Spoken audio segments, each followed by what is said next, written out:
So this is the day 1 of testing library, and they have this mantra: the more your test resembles the way your software is used, the more confidence they can give you. So that's it, right? So on the basis of this, they built this testing library and they just put it out there, and you will find this on every single page of their. So this is their guiding principle. This is why they created tested library. Okay, let's see what else they have.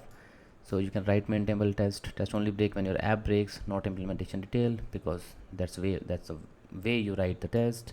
12 with confidence, interact with your app the same way as your users, right? Accessible by default, built-in selector, find element the way user do to help you write inclusive code.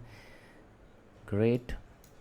And then they have the problem statement and the solution statement. So the problem statement, as I mentioned before, so you tested only the way the software is using it, not the implementation of your code, how your component work. Nobody wants that. So how your user interact with that, that's what they focus on. And there were library before which let you test the state of your component, what the current state is, what the state is after clicking on a button. So this doesn't work that way. So you click on a button, and what will happen when a user click on that button, it will change some text or it will perform some action. So you will just check that if that new text is showing in the UI or not. That's all.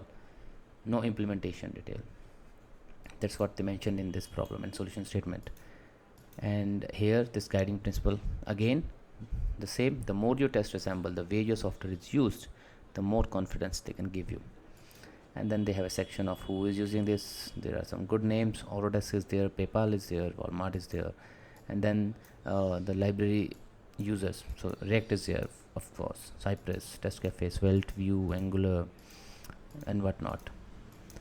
Okay, that's about their homepage. Now we will go into the getting started next.